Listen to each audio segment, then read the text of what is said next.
In this 3.13 Echoes of the Atlas video, we're going to talk about Heist and how you can turn your 60C investment into 700C in just a few hours.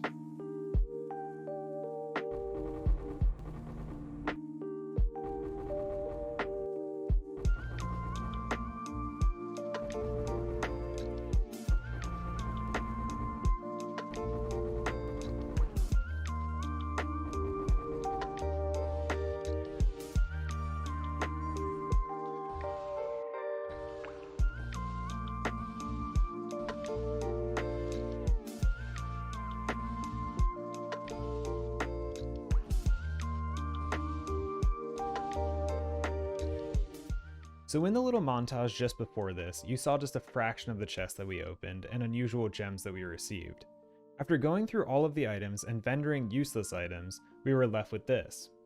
We broke down the loot into 3 tabs. One tab was basic currency, fossils, scarabs, and delirium orbs.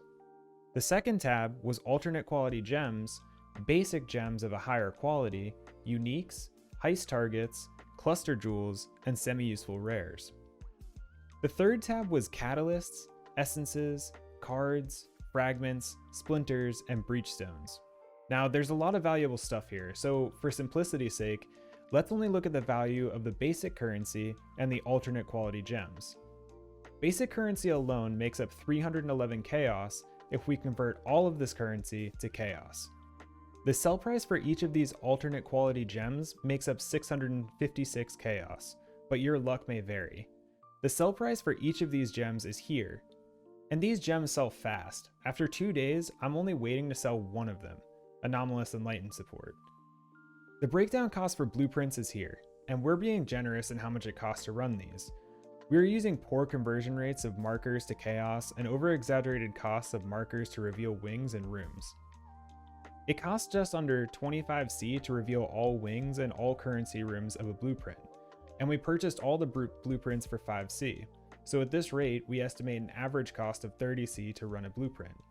Since we ran 5 blueprints sequentially, it cost us 150C up front, but you could very easily run these one at a time and afford the next one after selling your items. In total, if you look at the basic currency and alternate quality gems, you're looking at 967C. This is crazy considering we didn't even account for our fragments, our fossils, our scarabs, delirium, any of the items that are also of high quality. So we could very well be making over 1000C just from running 5 blueprints. So when setting this up, there are 3 things you want to focus on. You want to get level 5 characters, a good brooch and cloak for each of these characters, and you want to focus on composition. So this is actually kind of easy when you start looking at what heists you're looking for. So in this case, you want to look for heists that are unusual gems. So you're looking for tunnels and repository.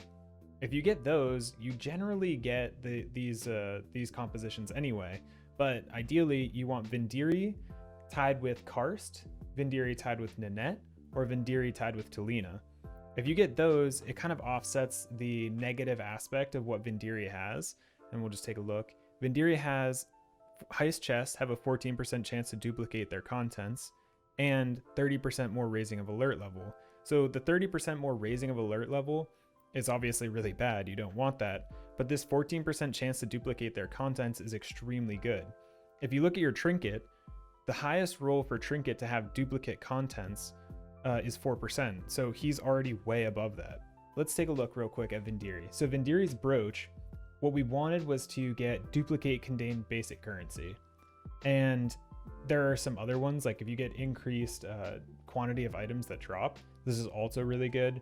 Rarity is okay, it's not really that big of a deal, but level 5 brooches can roll tier 1.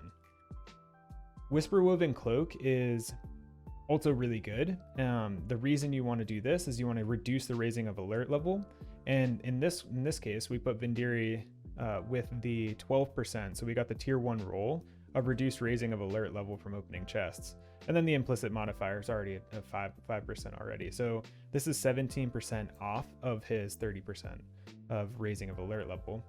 So when you tie him to Karst, you get 40% less raising of alert level on top of his Whisper Woven Cloak.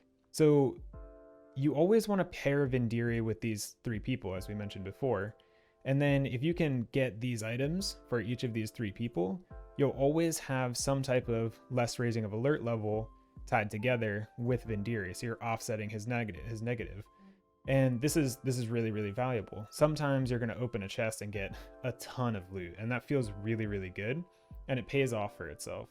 Everything else is kind of icing on the cake. If you can get like the master lockpick, and you can try and get this roll where you get the chance to not generate alert level on opening a chest while using their skill. So everyone can have this, but it's not super important. This is really icing on the cake. If you get this, it's really nice. So you can go and open another chest, but honestly, I don't think this was really needed. Like a lot of the time, I was able to open all of the chests that I wanted to open. The weapon is not really that valuable. I don't think it's even worth spending money on.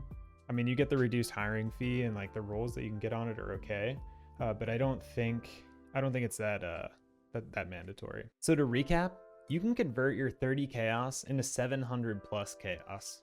The hardest part about this strategy is leveling your heist members. It takes a couple hours beforehand, but it's certainly not hard. Another thing that I didn't mention earlier is that it's really safe to run these heists. You can scour every blueprint, since the modifiers to quantity and quality only affect the monsters, not drops from the chest, so you're basically killing unmodified monsters. In total, we made 967 chaos, just from basic currency and alternate quality gems. I hope this video helped you, and if so, please leave a like on the video.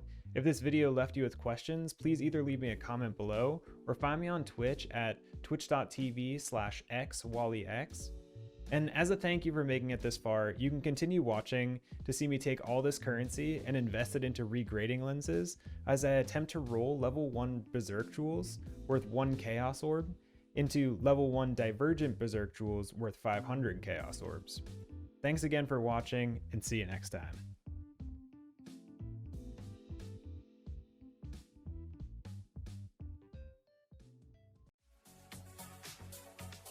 Wait, that went Divergent, didn't it?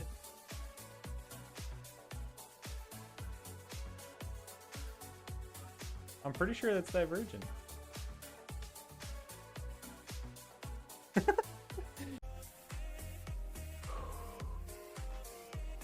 As we look off into the abyss.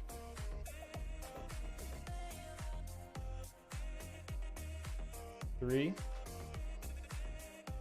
2, 1.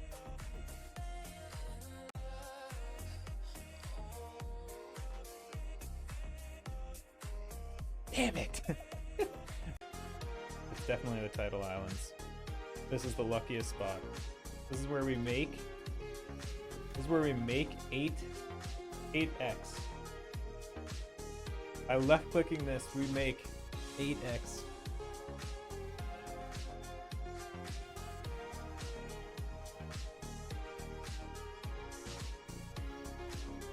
This is the lucky spot.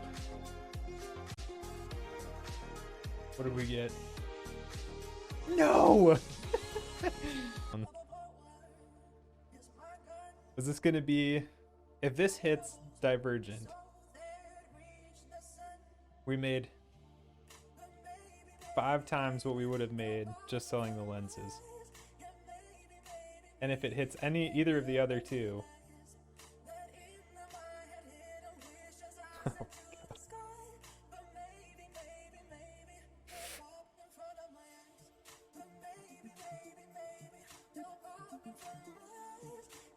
No!